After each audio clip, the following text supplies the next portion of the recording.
We're live, people. We're live. My name is Alam. Welcome to another In Motion Football live stream. Today, we're going to talk about Week 6 and all the different games that we're going to get to watch this upcoming Sunday. As always, to start, man, shout out to everybody watching this live right now. Shout out to everybody that's going to be tuning into this on the replay. For those of you who are new to this and aren't familiar with how this goes, there's a live chat. You can be active in the live chat. If you're watching this on replay, make sure you subscribe to the channel so that you can be here during the live streams, because you can talk to me as I do this. We can go back and forth about whatever. The live chat, I think, is a big part of the streams that I do and a big part of how I want to do things going forward. So make sure that if you're here and you have anything to say, feel free to put it in the chat. With that said, man, like I said, make sure you like the video, subscribe to the channel. These are very important forms of engagement. And we're going to get right to it. So today we're going to preview Week 6 and all the different games that'll be happening. I'm going to share this window real quick and get us going. How does this look? That looks decent. So this is a website that I'm going to start using. It's one that I use for my personal just usage and looking at football games. Basically, how it works is they create these really simple diagrams showing like 6 super basic statistics. So you got rushing, passing, rush defense, pass defense, points scored, and points allowed. Very basic, simple stats, and essentially put it in these spider charts where you'll notice that there's a lot of teams that'll be at the top of a category and some teams that'll be at the bottom of the category. But basically, like, if a team is close to the top, they're basically close to one of the best teams in that category in football. Even though they might be, let's say, the 4th or 5th best team in that category, if 4th and 5th is close to 1st and 2nd, like, it'll still, again, like, put that team very far on that category. So it pretty, adequate or like accurately shows actually how the team is faring, and it puts it in a pretty like easy way for you to see. So I like this website. I'm going to start using these for the game previews to kind of get a feel for the teams. Again, it's showing you productivity. This isn't, it's a guide, not a god, right? That's I think the best way to talk about, stats and analytics. So we'll start with Baltimore, Tennessee. As you can see, maybe I should zoom into this a little bit. Can I? Yes, I can. Okay, yeah, that makes it a little bit better. So as you can see, like, these are teams that their profiles as teams are actually pretty similar. The Ravens are just better. The Ravens are better basically in every category except passing, where the Titans are marginally better. But that's the weakness of both teams, oddly enough. But yeah, it's just, I think this is a pretty good indication of what to expect from this game. Like, the Ravens are kind of just like a better Titans. Now, the big difference is obviously is that Lamar is a far better quarterback than Tannehill, but like, the Ravens passing offense isn't clicking for other reasons, whereas the Titans passing offense isn't clicking because Tannehill sucks. And obviously both teams have, steady offensive lines, good running games, committed to the run, solid defenses, physical defenses, but Baltimore is just better, right? Another thing to keep in mind is that both teams have also had fairly up and down seasons. So if you look at Tennessee, right? Let me look at their results. So 5 games they played so far. Week 1, right? You lose to the Saints. Not a good game, not a good result. The Saints aren't that good. Week 2, you beat the Chargers. Hey, that's great, right? Good game. Then you lose to the Browns 27-3. That's bad. That's a bad game. Then you beat the Bengals 27-3, the exact same scoreline. It's pretty good. Very up and down set of games. And then the game they played last week at the Colts, they lose to Gardner Minshew. And I understand the Colts are playing decent right now, but you should not be losing to Gardner Minshew. I don't care. Both these teams have lost to Gardner Minshew. Yeah, that's like a very drastic up and down, almost week to week for Tennessee. Then you look at Baltimore, right? Obviously, they have their 3 wins, but their 2 losses, I think, were bad losses to Tennessee and to Gardner Minshew. Sorry, to Pittsburgh and Gardner Minshew. So up and down teams that are kind of built in the image of each other. But it's clear that one team is better. And I do think Baltimore will avenge what happened last week and they'll get this win. Obviously, if Tennessee were to get the win, both teams would be 3-3, but I don't think that's going to happen. I don't think Tennessee has that in them. Baltimore seems like they've been in London and have been adjusting to London for a good minute now. Like, just the way they're talking about it seems like they're comfortable. And I think managing the London trip is a part of how these games happen. I think there's a reason that Jacksonville tends to do well. They're the most experienced team with those trips. So I got Baltimore winning this game. Again, what is Tennessee going to do to beat a team that knows them well? Because it's like they're playing themselves, right? But they're playing a better version of themselves. So I don't see what Tennessee does to win this game. I do expect it to be close because these two kind of a teams bumping into each other, it'll be close. But I got Baltimore winning for sure. That's how I feel about that game. Washington, Atlanta. Gonna try to keep this one quick. 2-3 versus 3-2. Random fact for those of you who aren't familiar: Desmond Ritter undefeated at home in college and the pros. Super random. I don't really know what to say about it. I don't think you can draw like crazy conclusions from it. But hey, he's at home. Do I think Washington's the team to break the streak? Probably not. You look at the chart here. Atlanta's far better in four categories. Uh, what's it called? The Commanders are better at points scored and passing, and I think the two things are tied together because if you're a far better passing team, you have the ability to be explosive. You're probably going to be the higher scoring team. But basically, that represents the one thing that you can say Washington's better at. Atlanta is better in every other regard. And that being said, Washington is, they have better passing production than Atlanta, but they're still not particularly good. Sam Howell has a lot of passing yards, but they're getting a lot of these passing yards because they're down in games. They played really bad against Chicago. When they played really bad against Buffalo, they did have a fairly good game against Philadelphia, but again, it was a good game and a loss. Wouldn't be surprised if a similar thing happens here. So I got Atlanta winning this game. Again, they're the better team. They've been producing more. I don't know what Washington does to get it done. I think Washington's in a weird place where I don't think they have a whole lot of like tricks up their sleeve as a team. We know their running backs are like very one dimensional. Like the running back room is one dimensional. They don't have a running back three stashed away that's a complete change of pace that they could, change things up with. That's not really there. The weapons are what they are. Like I think Atlanta gets the job done. And yeah, they go to 4-3. Ritter's home winning streak stays intact. Shout out my guy Daniel. This says Go Colts. Also time to beat them Jags frauds. Hey, we're gonna get to that game, Daniel. We're going to get to that game. Is it next? No, it's not. Oh, okay. So Bears Vikings. This is a game I wanted to talk about. Why did I want to talk about this game? Because Vegas has the Vikings as 3-point road favorites, right? And I was very confused when I saw that. I did not know why that's the case because I think the Vikings, being as bad as they've been, missing Justin Jefferson, I just expect them to lose games from this point onwards. I think their defensive personnel is bad. I think Brian Flores is good, the defensive coordinator, but the personnel is bad. I think offensively, they're super one dimensional, even though they have Jordan Addison, another player that's good at wide receiver. I think what they do in the passing attack is super predictable and one dimensional. I think their rushing game is terrible. Their offensive line, I think their tackles are good, but their interior is really bad.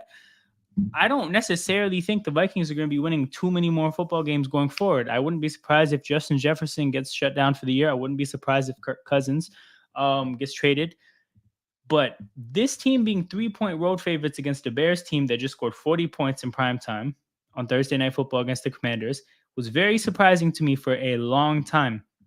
And then I looked at this and I came to realize, oh, the Bears are really only better in one category here. Like two categories are very similar. And the Vikings are ultimately like statistically, they've had a better output when it comes to passing, pass defense, points allowed. The only thing that the Bears have demonstrated they can do better than the Vikings is rushing the football. So I figured, okay, that's probably why the Bears aren't favorites to win at home. That being said, this is what you get when you base predictions and analysis on past production. Because the thing is, the past is the past. As for what I think is going to happen in the future, I think the Vikings' future is worse than what's happened so far. Because again, they don't have Justin Jefferson, and that changes everything. If we double Addison, like what is the Vikings offense going to do? What is KJ Osborne going to cook? I don't think so. Is Hawkinson going to like win you football games? I don't think so. Can they run the ball? No. Addison is the threat at this point. So again, I think a lot of what you're seeing now in the way of like, look how they are in the passing attack. The Vikings have thrown the ball well. And again, in terms of production, because they've been chasing games, they've been effectively throwing the ball. Um, but yeah, I think that the Vikings are really going to suffer without Jefferson, and I think the Bears, while I don't think they're all of a sudden going to be like dropping 40 on everybody, I do think they're going to get some momentum. Now, I saw today that they're without running backs. Roshan is out. Herbert is out. I don't know if Deontay Foreman is playing. I'll check that out. Oh, Daniel, is this a thing? The Bears rarely beat them? Let's look this up. Uh, Vikings, Bears head to head. Let's see. Oh, huh.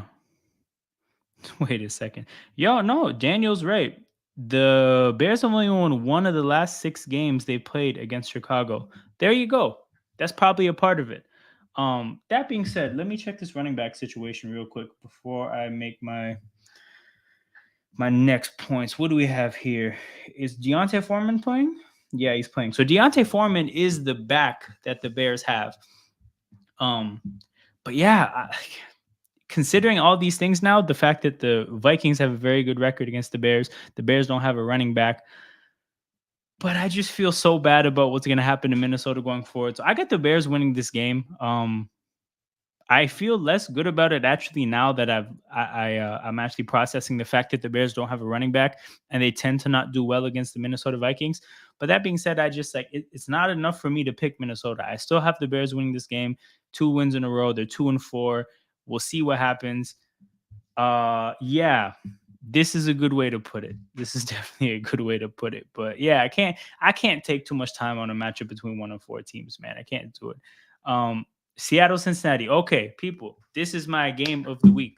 This is the game I'm personally most excited about. This is the game that I think has higher stakes than many of the other games. This is the game where the reason I say all those things is because I think both teams have an opportunity to make a big statement. That's what this game is, right? Cincinnati 2-3, Seattle 3-1. I think whoever gets a win is going to be feeling great and is going to have a great opportunity moving forward to make something happen. And here's what I mean by that, right? Look at this spider chart. Look how bad Cincinnati's production has been thus far. Literally, they're close to the bottom in every category except pass defense. You know why they're probably so good at pass defense? Because they're losing a lot of the they've spent a lot of time this season losing. So teams are just going to run it on them. Cincinnati Bengals have played bad football thus far. And no, I don't think they're as bad as their production has been so far. But you can't deny that they've played some bad football thus far. So they get the win against Arizona. It's a competitive game for a little bit, but like Bengals had a fairly, routine win. Jamar Chase went off. And yeah, like T. Higgins, I think he'll be back. They were missing him against Arizona. So if the Bengals get this win, right, think about what's going to happen. They're going to have won 2 games in a row. They're going to be 3-3 after their nightmare of a start. And then if you look at the position that they're in, they get a bye week after this week. So that means that they're 3-3. They go into the bye. They get an opportunity to get healthy, kind of restart things a little bit. It's a bit of a reset early in the season, and you get to attack the second part of the season after your bye week. If you look at their schedule after the bye week, you got Niners, Bills, Texans, Ravens. So forget the Texans for a second. You got Niners, Bills, Ravens, 3 out of your first 4 weeks out of the bye week. Looking at the rest of their schedule, that is by far the toughest part of their schedule. That month where they have 3 really difficult games. So for that reason, they need to go into that part of the season with momentum. If they lose this game and they're 2-4 and they're not feeling great going into the bye week and they have to, attack that stretch and hope that they go 2-2, like 2-2 still only puts you at 4-6. You probably want to be going 3-1 again in a terrible, terrible part of the season to need 3 wins. So it's bad for them if they lose. But again, if you can get this win and you beat Arizona last week, that's not that convincing and all that important and significant, right? You get a chance to beat Seattle. Okay, it's on now. Now you've arrived. Now you've shown that okay, we're here now. So yeah, that's the Cincy part of it. That's why it's a big game for Cincinnati. Now let's look at Seattle. The other side of the game, Seattle 3-1. They started off the season with a terrible loss to LA at home, getting clapped by the Rams. That's crazy. But they've ran off 3 wins in a row. And again, you look at them. If they get this win, now they're 4-1. They beat Cincinnati. You look at their upcoming games, right? After the Bengals, they're just coming off a bye week right now. After the Bengals, they get the Cardinals and the Browns. That's 2 opportunities to win more football games. Cardinals, a very winnable game. Divisional game against an opponent that's playing teams tough, but it's winnable. And then the Browns, who knows if Deshaun Watson will be playing football at that point? Even if he is, who knows if he'll be like good? Probably not. So if the Seahawks get this game, they're looking at a pretty good opportunity to go 6-1. And then you're looking at it like, look, this is a team that had a terrible, terrible week one. But I have a chance to be 6-1. And honestly, like a quietly dangerous team because nobody's really looking at them and considering them. And they got young weapons. They got young players that are only going to get better. Jackson Smith and Jigba, Kenneth Walker, Zach Charbonnet, Devon Witherspoon. They have a lot of young players. Uchenna and Wosu. No, never mind. He's on his second contract. They have somebody in the front seven. I forget. But yeah, they do have Tariq Woolen. Like they have a young team. You give a young team, a 6-1 record, opportunity to build momentum, get better. This is a team that could round into the form that some people saw for them before the season. But again, that's why I highlight this game as a huge game because I think both teams have a big opportunity ahead of them. And this is the only game this week that's like this. And again, it's a missed opportunity for both teams if they don't. If Seattle takes that L, they're 3-2. Now you're 2 games behind San Francisco. They still have to play them twice, but that's, you can kiss the division goodbye, honestly. Cincinnati, you're 2-4 going into the bye week with those tough games going up ahead. It's all bad. This is a huge opportunity for both teams to make a statement and actually kick off the rest of the season, right? You don't want to be playing, or not that you don't want to be, because you want to always be playing good football, but it's great to build momentum as the season goes on and go into the crucial part of the season hot. This is an opportunity for, I think, both teams to kickstart something like that going forward. So I think Seattle versus Cincinnati is a huge game, a lot more at stake than a lot of people might think. And this is definitely the game that I'll be watching. So that's that, people. I see my guy Joel's in the chat. Shout out my guy Joel. Bengals are about to blow it up if they lose. I don't know what they have to blow up, to be honest. I'm not sure. Let me know what you mean by that, because T. Higgins, maybe, because I think it'll probably be difficult for a guy like T. Higgins to get the contract that he wants, the way the team is set up. But I don't even know, what are their blow-up pieces? Because they're not trading Burrow. They're not trading Jamar. Maybe Joe Mixon. But, they don't honestly have – they would never trade good pieces from the offensive line. Again, I mentioned Higgins, mentioned Mixon. Defensively, I don't know, maybe Hendrickson. They don't have Jesse Bates anymore. I'm not sure. Yeah, let me know what you mean by that, Joel. But yeah, I'll pivot to the next game as he gets to that. Oh man, yeah. So Seattle, Cleveland. Cleveland doesn't have Nick Chubb, nor does Cleveland have their quarterback. They're gonna start PJ Walker, people. So obviously, and I think it's worth talking about how strange the Browns quarterback situation has been this year. So they go into training camp with Deshaun Watson, Joshua Dobbs, and DTR, right? Cool. Josh Dobbs, who I think a lot of people remember from Tennessee last year, where he was their quarterback down the stretch when they were trying to make the playoffs, and he didn't look particularly good, right? But he's gone to play well in Arizona. So Josh Dobbs is, something, at the very minimum, is something, right? You get rid of him because you think that you have a good quarterback in DTR, the rookie that they drafted, right? And DTR, he justified those expectations based on a good preseason, but you got to be savvier than to expect that a rookie 5th round pick or whatever he was, 4th round pick, is a guy you can depend on if Watson goes down, a guy who is going to run the ball. So you put all your eggs in DTR's basket. uh as your backup quarterback. He plays one game. He plays a really bad game because again, it's tough as a rookie late draft pick to play.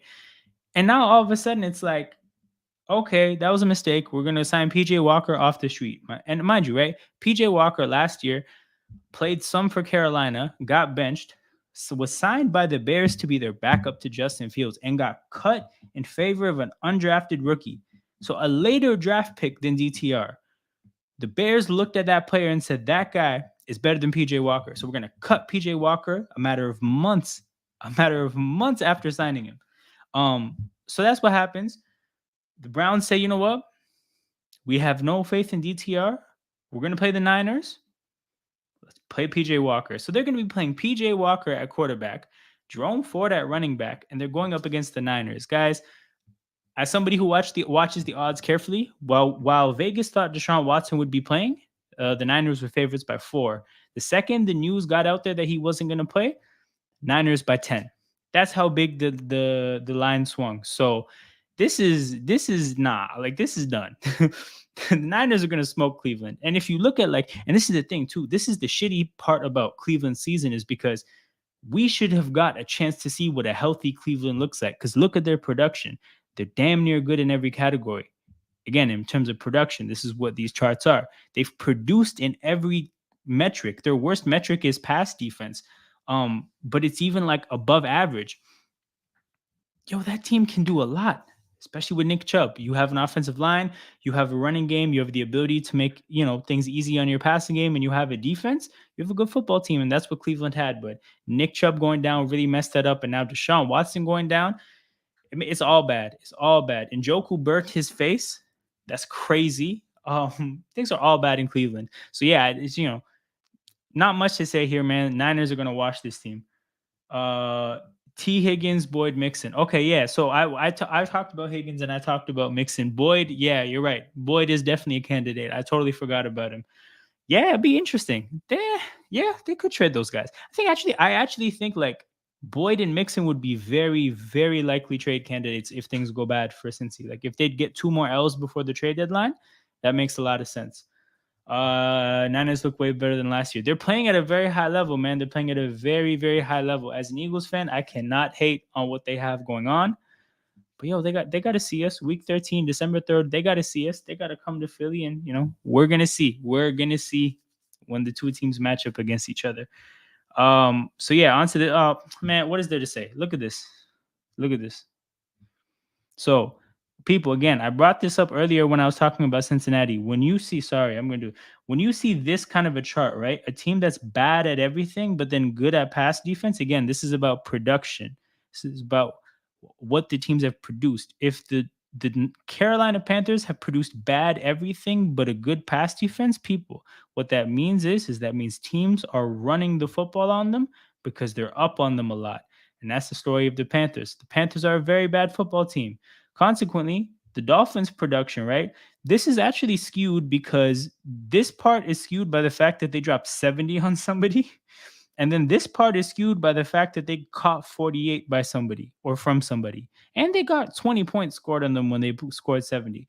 But both, the whole Dolphins production chart is kind of not worth watching because it's so skewed by specific games. And the Dolphins are gonna, their production is gonna even out as the year goes on. It's gonna be more and more relevant. But yeah, what are the odds? What's the odds for this game? Dolphins by 14. Yeah, they're going to smoke this team. Dolphins will destroy them. Let that count, Frank. Oh, yes. Frank Reich is washed. I'll close this game out by talking about that. Dolphins lost too many games like this against horrible teams. Yo, did they? I forgot. Joel, let me know the games. I actually forgot. Oh, with Tua last year? Because I know they lost stupid games when Tua was out, but that makes sense because Tua was out. Okay, yeah. Just to wrap up, obviously, we know about Miami. They're going to score a lot of points against this team. I don't think Miami played all that well against New York last week, but 1 week is 1 week. It's not that big of a deal. I think they'll probably bounce back. On to Carolina, though. Frank Reich is terrible. Is terrible. And I don't think people talk about it enough, right? When he was in Indy, I think he walked into an organization that knew how to put good football teams together. Because prior to Frank Reich, Indy put good football teams together. Um, he walked into the team. I think we can say pretty definitively how it's looked so far after Frank Reich left that I don't know if he added too much there. He may have only made things worse, right? Now you could say that, you know what, Indy had a quarterback carousel of nasty, terrible quarterbacks while he was there, but that's ultimately his fault because you're a quarterback. Frank Reich was a quarterback in the NFL. He was a quarterback's coach and then an offensive coordinator. Quarterback is your position. So when you identify four shitty quarterbacks to play on your team, that's your fault. And then if you just hear about, like, obviously with rumors and leaks, you never know what you can trust, but like all the talk about the Colts in like environment last year was that players didn't care. Players were showing up late to everything. Players literally there was a guy on the Colts gambling against the Colts. I don't know if Isaiah Rodgers was gambling against the Colts, but Isaiah Rodgers was gambling. Um that locker room was a mess, man. And he goes to Carolina, right? And people are like, oh, you know, Frank Reich, he's been around winning organizations, blah, blah, blah, blah, blah, right? Whatever. Frank Reich signed Miles Sanders, Hayden Hurst, and the receivers. Now I'm not going to be too tough on Adam Thielen because I actually do think Thielen is a good player, but he's past it. He's old now. DJ Chark, injury prone. Hayden Hurst, about as mid gets. Miles Sanders, also as mid gets, realistically. But if anything, he's been bad this year. So it's like, yo, this guy just does a lot of stupid shit. So like Carolina's in a really bad spot. They don't have their first round pick. They don't have a whole lot on their team. They're gonna get smoked. And that's really like all I'm gonna say about this. But before I get to the next game, before I move on to what's the next game? Oh, Colts Jaguars, just in time for to talk about Daniel's team. I am seeing that we are getting rated by Sarcasm City. So shout out to everybody. Shout out to Warrior J in particular. That's my guy. Always in the chat at Sarcasm City repping. But yeah, man, shout out to everybody that's spilling in here from Sarcasm City. If you guys enjoy what goes on at Sarcasm City, I basically do a lot of the same stuff. You guys might be familiar from me at Sarcasm City. I'm, you know, on a lot of the basketball content. I'm on the NFL content. You'll catch me on some Q&As here and there. But everything you guys like about Sarcasm City, we do here. A lot of the people from Sarcasm City are here. Eddie's been here. Surfer's been here. Peter's been here. Murtaza's been here. We talk about American football. So whatever your level of interest is in American football, this is probably a good place to hang out. If you love the sport, this is definitely a place for you. If you are looking to get into the sport and you really don't know much, still a pretty good place to start. You can, you know, ask us any questions you might have. We can kind of walk you through, you know, we can walk you through getting into the sport. And if, you know, you're kind of somewhere in the middle, this is still a great spot. So regardless of what your level of interest is, man, make sure you tap in, subscribe to the channel, like the video. And if you don't care at all, you're never going to watch this stuff again, that's cool too. I still rock with you. Just drop that, you know, drop that like or that dislike on your way out and we'll keep it pushing. But yeah, shout out to everybody. We're going to get to the next game. Shout out Koala J. Be nice. You know, I hate them Jags, Titans, and Texans. Of course, makes sense. Shout out my guy Leon in here as always. Yeah. So Colts Jags. Again, if you look at this, it's tough to look at this the production of the Colts because like you don't know. You haven't had Anthony Richardson for a whole season. But you've had him. It feels like we've had Anthony Richardson for half of the season, Gardner Minshew for half the season, and they're both very different quarterbacks. So you're going to get a very different kind of production. On the whole of how it evens out, like you can see that the Colts have got some more points scored and you know better rushing production, but the Jaguars are a little bit better everywhere else. The funny thing about the Colts though is that like the games where Gardner Minshew's played, they win. So the game that he finished when he got hurt, when Anthony Richardson got hurt against Baltimore, the game that he finished when Anthony Richardson got hurt against Tennessee, and the game he started were all games that he won. The games that that team lost, the Colts lost, was the game where Richardson played almost the whole game, and the game where Richardson finished the whole game. So it's a pretty weird thing they have going on in Indy. Indy's playing good football. Obviously, I think they have a very good coach. Jacksonville, I think, is playing underwhelming football, but there's still, there's a lot of upside there. So that's the thing about this game, right? 2 3-2 teams, two teams that I think it's hard to tell how they're gonna play because there's like a pretty big range for the kind of performance you could get out of them. Like if the best Jacksonville shows up, they're a damn good football team. But if the worst Jacksonville shows up, they're shit. Because the Jaguars are very capable of playing shit. And then you look at the Colts, right? Specific to Gardner Minshew, because again, Gardner Minshew was on the Eagles for the last 2 years. I've seen him play 4 games, right? The worst Gardner Minshew is shit, right? But the Colts, as we've seen with Gardner Minshew this year, if the best Colts show up and the best Gardner Minshew shows up, they're gonna play good football. So this game could really go either way. What does Vegas have the odds for this game? They got the Jaguars as 4-point home favorites. And for people who aren't familiar with like how Vegas assesses these things, 3 points are handed to the home team. So really, Vegas is saying that like, by putting them as 4-point favorites, the Jaguars have the slight edge as the team, and obviously, they're at home, so that's why they're 4-point favorites. As for how I see the game going, I thought the Jaguars had a pretty solid game against Buffalo, and that's a pretty unique dynamic because they played in London. They actually played 2 games back to back in London. Uh, they won them both, right? Yeah, they won them both. So I don't know. We've never really seen how this looks because this is the first time a team has played back to back weeks in London and then had to come back and play.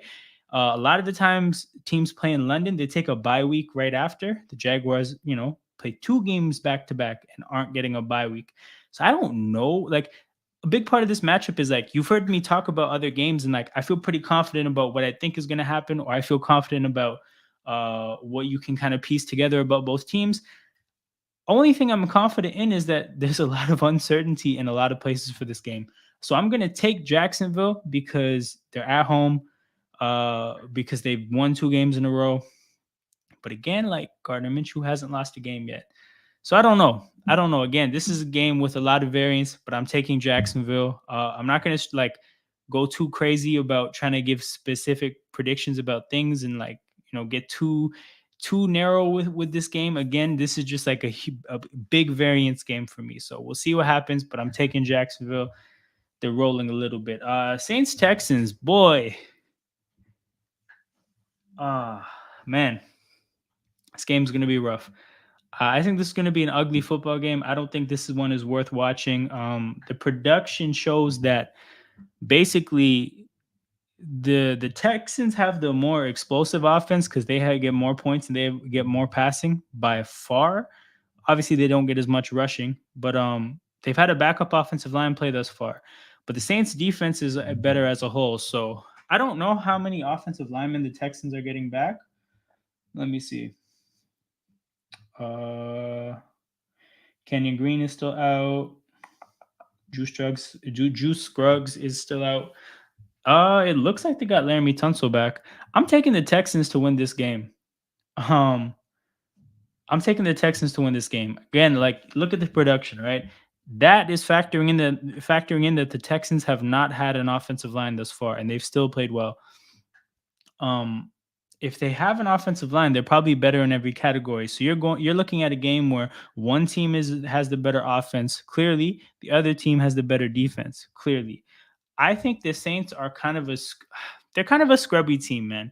Like, yes, they're 3-2, but they just get some ugly, ugly, ugly wins. Like their offense kind of stinks. Carr isn't healthy, I don't think.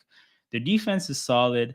I think the Texans got a little bit hard done last week. I thought they probably deserved the win, but like they're just like they're going through it with the offensive line. CJ Stroud had a great drive at the end of the game to put his team up. Yeah, I see the Texans winning just because I think that like the Saints don't deserve to be 4-2, and the Texans don't deserve to be 2-4. So I got the Texans winning this game. Oddly enough, look at the records in this division because you can see this division right here: 2-3, 3-2, 3-2. This division is really tight, man. It's gonna go all the way down to the last week. We don't like being favorites. I'm on some jokes. I get it. Yeah, Daniel. Not a fan of me not picking the Colts, but it gets like that, man. It gets like that. What do we have next? Patriots Raiders. Oh yeah, this game stinks too. Uh, we got so much Patriots in this game. Obviously, you got the Patriots contingent in Las Vegas with the coach Garoppolo, Jacoby Myers, the fullback Jakob Johnson. Then you have the actual Patriots on the other side. So there's a whole lot of Patriots DNA in this game, and if you look at what Patriots DNA has led to as of late, it's not been good things. So you look at the spider chart here, these teams are kind of shit. So 1-4 against 2-3, it makes sense because these teams are not it at all. As for what I have in this game, I'm not lying to you. My prediction is based on one thing only. It's that the Raiders don't deserve to be 3-3. They're not a good enough team to be 3-3. So I got the Patriots getting this win strictly on the strength of the fact that both teams being 2-4 makes more sense to me than the Raiders being 3-3. So I'm giving it to the Patriots, man. Oh yeah, this is a rematch of the game last year where Chandler Jones, who's not on a football team right now, where he stiff armed Mac Jones at the end. Jacoby Myers, oh yeah, he's on the other team now. This is actually a crazy game in that regard. You got the rematch of the game where the Patriots literally threw it away. Jacoby Myers is no longer on the Patriots; he's on the other team. What if Jacoby Myers wins the game for the Raiders at the very end? And he's the decider of both the games 2 years in a row, both in favor of the Raiders, but he was on both teams. That'd be fascinating. That's actually probably what I'm going to cheer for. But that being said, yeah, I think the Patriots are going to win. Again, I just don't think the Raiders deserve 3-3. I don't think that, I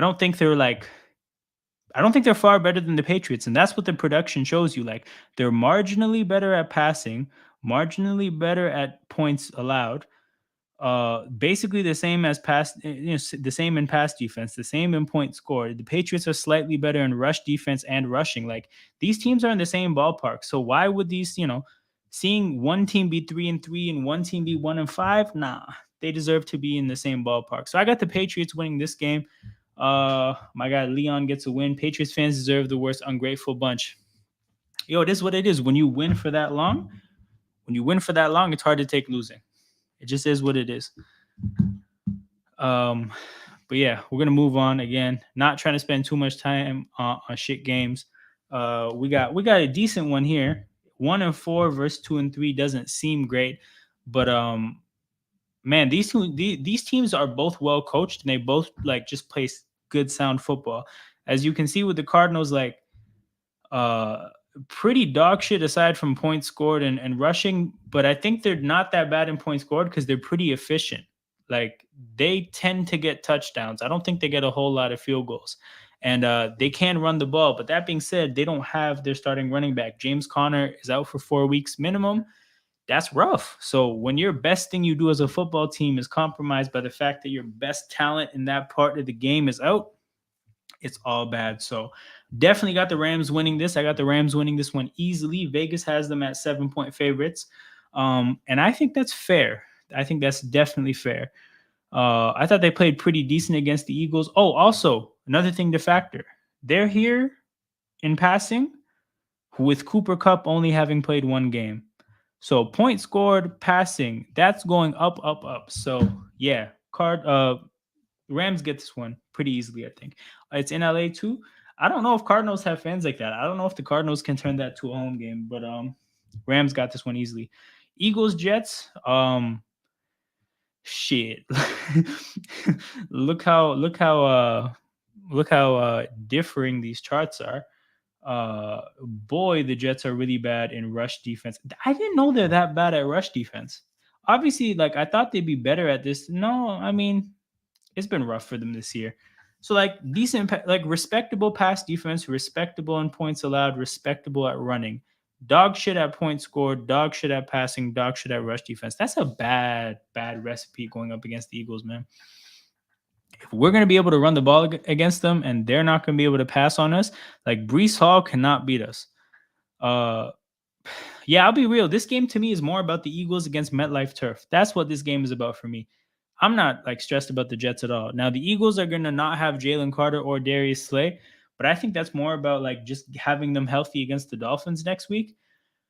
Uh, we shouldn't have to sweat too tough with this team. I think we're going to be able to stack the box against Brees Hall. I don't think Zach Wilson can punish us the way it doesn't take the best quarterback to punish our passing defense, as you know, as it's been shown this year. But I don't think Zach Wilson is good enough to even do that. I don't think Brees Hall is going to be able to run against stacked boxes. We don't have Jalen Carter, but we do have Jordan Davis, who's the run stuffing demon. So yeah, that's going to be tough for the Jets, man. That's going to be tough for the Jets. I got the Eagles getting that one for sure. Eagles getting that one for sure. We're playing better and better football every week. We're still nowhere close to our top, but we're in a pretty good spot. Okay, so Lions Buccaneers. This is 3-1 against 4-1. Fun fact about this game, right?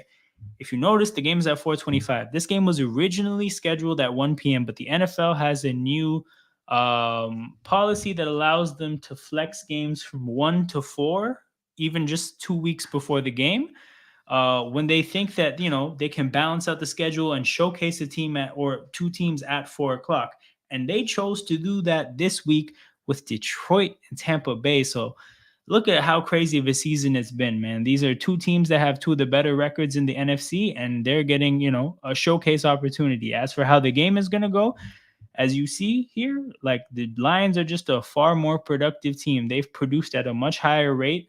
These production numbers factor Jameson Williams not being a part of the team, and they have him back.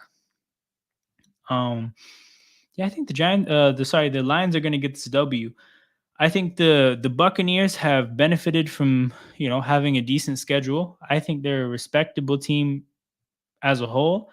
To their credit, to the coaching staff and to Baker Mayfield's credit, they've managed to keep the veterans engaged in a way that I did not think they were going to be able to do. I thought a lot of those players would quit because Baker just wouldn't be good enough or the coaching just wouldn't be good enough. But you got to credit them for keeping the talent from Brady's Super Bowl teams that is starting to age and is starting to, be in their last 1, 2, 3 years to do something. You got to credit the Lions for you got to credit the Baker and the Bucks coaching staff for keeping them engaged, and like they're a decent team. But if you look at it, right, like very good at points allowed defensively and rush defense. Everything else here is average. The rushing is actually below it. The rushing is bad. The passing points scored and pass defense is average, but they're a solid team. But they don't have strengths like the Lions do. The Lions have real strengths. The Buccaneers are more of we don't really have that many weaknesses except for the running game. The Lions have real strengths. The Lions, they punished a bad team last week without Gibbs and Amon-Ra. Gibbs still out. Amon-Ra, I believe, is back. So, man, Amon-Ra and Jameson Williams. First time we're going to see it this year. It's a pretty good one, too. So I think the Lions definitely get this win. I don't think Tampa can match up. I think they fall to 3-2. But honestly, man, 3-2 is still pretty good in that division. All right, last two games of the week. Boy, I'm zooming on this real quick. Look at this. Look at the disparity. Bills better in every category. Bills far better in most categories. Look how bad the Giants have been playing, man. And that's with their starting quarterback. They're not going to have Daniel Jones. They're going to have Tyrod Taylor playing quarterback this week with no offensive line because most of their offensive line is out. This is going to be an actual beatdown. The Bills are only favorites by 15, and honestly, I might consider betting them to win by 20 or 25 with no offensive line and a backup quarterback. Now, like, for what it's worth, right? Tyrod Taylor might be better than Daniel Jones, but Tyrod Taylor, having not really played for a whole lot, like for at least 2 seasons now, I think, behind the Giants' offensive line is one of the worst in the league when healthy. So then imagine how bad their backups are. Tyrod Taylor with no rhythm or no form because he hasn't been playing behind that kind of an offensive line. This is going to be so bad. And it's going to be in Buffalo in prime time. The crowd's going to be crazy. And Buffalo lost last week. So they're going to want a get right game. And this is exactly that. So this is going to be an absolute beatdown. Not much more I should say about this. Give me the Bills. And last game of the week, this is the Monday night game. So for everyone here from Sarcasm City's kick is where we do NFL Talks, the other football show, which is where we will be doing a watch along for this game. So make sure you tap into that. Um, good matchup, right? Good matchup. So the Cowboys are 2-point road favorites. That's kind of interesting because I think a lot of people would consider them a much better team than the Chargers. The Chargers kind of like have failed to get much going, and yeah, like if you look at what they've got going on, right? Rushing is average, pass defense and points allowed is really bad. Rush defense is average. Like the only thing that they've been respectable at is passing and points scored. But Mike Williams is out, right? They had Mike Williams for a part of the production that is reflected here on the spider chart. So they don't have their full set of weapons for their strongest part of their team to shine. I feel like Dallas should be more of a favorite than 2, but there's some things to consider here, right? Dallas and on prime time, that shit sometimes tends to disappoint, right? Sometimes, maybe putting it lightly. But I think the bigger thing here is that Kellen Moore is the Chargers offensive coordinator, and he once upon a time last year was the Cowboys offensive coordinator. So bit of an opportunity for some revenge here. And you can debate how important you think it is for a coach to have spent, time around literally this whole team that he's going up against and has, probably a pretty good insight to provide to his team about everybody on Dallas, right? We can debate how important or not important that is. But I think the bigger thing is just the fact that like he's going to game plan his ass off against this Dallas defense that does not have Trevon Diggs, that got smacked around last week. But the thing that stops me, the thing that really stops me from picking the Chargers is the fact that this is in LA and Cowboys fans will fill that stadium because people don't give a fuck about the Chargers in LA. So Dallas is going to fill the stadium out. Honestly, I think this might be one of Dallas's better home field advantages that they're going to get because when Dallas plays in Dallas, right? Those tickets are so expensive that I don't really think they get like real fans in the stadium. I think they price out their real fans. I think you get more of a corporate crowd and more of a tourist crowd. I don't think you really get like raucous fans in Dallas. But I think, Chargers tickets are going to be much cheaper than Cowboys tickets in Dallas. I think you're going to get the best home field advantage Dallas could possibly get in LA. So Dallas is going to have that going for them. They got absolutely embarrassed last Sunday night, so they're going to want to get right. I think Dallas gets this game. I think the 2-point favorites is low. I don't like a whole lot about what's going on with the Chargers right now. I hate their coach. I think the fact that they have a defensive coach who spent this much money on defense and it's this bad is insane. Like it's a fireable offense, but like it's not the first fireable offense that this coach has made. He's made a bunch of fire. He should not be the coach of the Chargers, but he is. So I don't like that how that's going. I hate for them that Mike Williams is hurt because I really think he's a big part of what they do. Um, I think Eckler is back this week, so that's nice. But it's his first week back. We'll see how effective he is. Um, yeah, I think with Herbert, like we all love the potential with Herbert and the ceiling and the natural traits, but we don't see actually enough production. We don't see the production that lives up to the hype. So yeah, I don't love a lot for what's going on with the Chargers. I don't think the Kellen Moore factor is enough for me to say that they should win this game. I still think Dallas gets it done. So I think Dallas. What are these records? 3-2 against 2-2. Yeah, I think the Chargers fall to 2-3. Cowboys get to 4-2.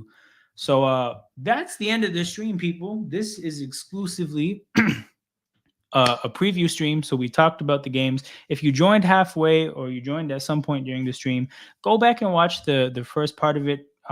You may have missed when I talked about the game that you want to hear about. So make sure you go check that out. I'll hang around for like another couple minutes to see if there's anything that the chat comes up with to talk about. But other than that, I don't have much more to say. I'm excited, like I said, about Cincinnati, Seattle. I think that's the showcase game for this week. Um, again, I think both teams have a chance to make a statement. Both teams have a chance to generate like very important momentum. Um, and both teams could get rolling for the rest of the season based on this win. I showed the Seattle schedule and how they have a chance to go 6-1 if they can get this win, and then I showed the Bengals schedule and how important it is that they get to 3-3 and not go into the toughest part of their schedule at 2-4. So huge game. That's the one that I expect to see, or that's the one I expect to watch and get the most joy from. Like, what did the fans expect when Brady retired and an aging defense?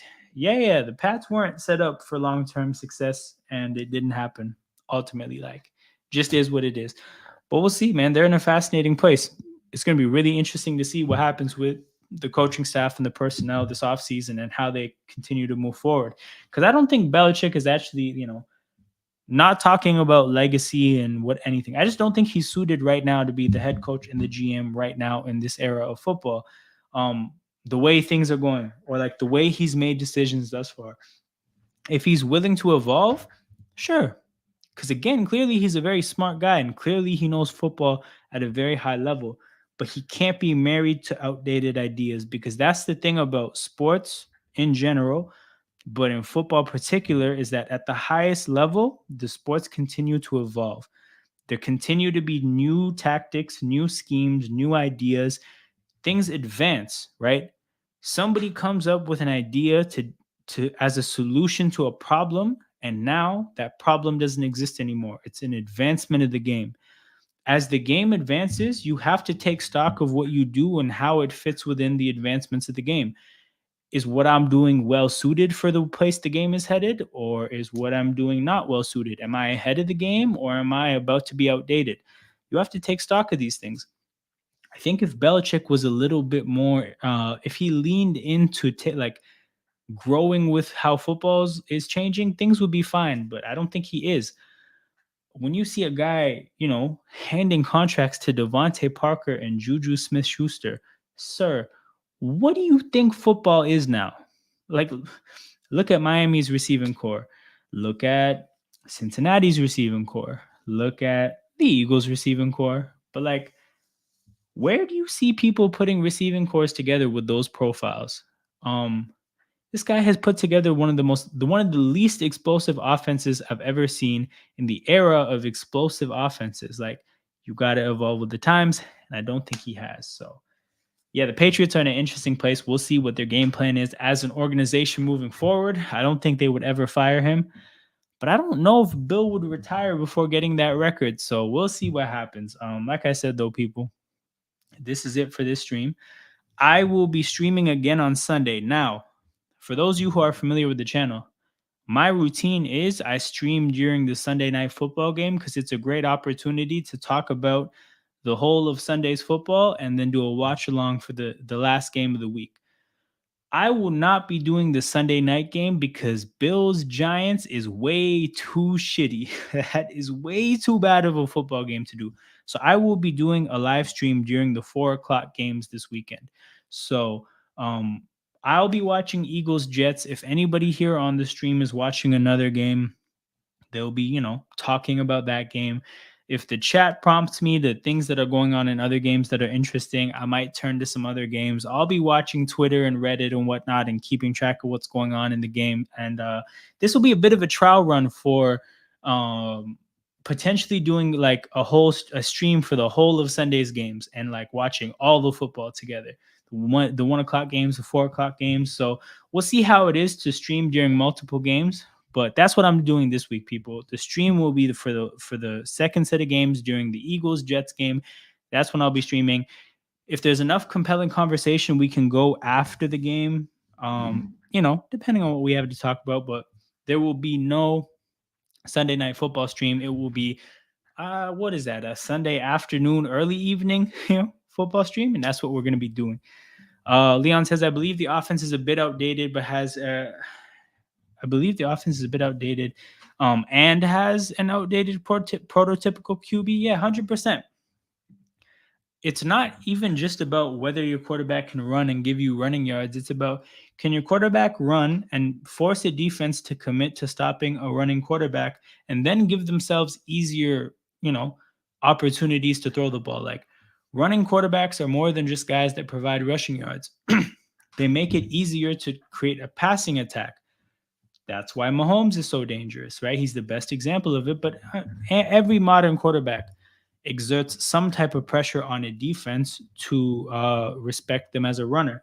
If you have a quarterback that cannot force a defense to respect them as a runner, not only do they have to pass more to compensate for what they're not giving you on the ground, they have to pass more against harder defenses to throw against because they have an extra man that the running quarterbacks don't have to throw against. You don't even just have to achieve more with your arm. You have to achieve more against a higher level of difficulty. It's just a bit too far of a reach. So you got to get a quarterback that has the ability to at least make a defense think about you as a runner. And Mac Jones is not that. So yeah, Patriots have to evolve. A few teams have to evolve. The Saints also have a quarterback that doesn't force teams to respect him as a runner. They're a shit offense for a reason. But yeah, man, that's what it is, people. Tap in with me on Sunday. Another stream coming to you guys. I'm going to go hang out, enjoy my Friday night. Hope you guys do the same. Hope you guys enjoyed the stream as much as I enjoyed making it happen for you guys.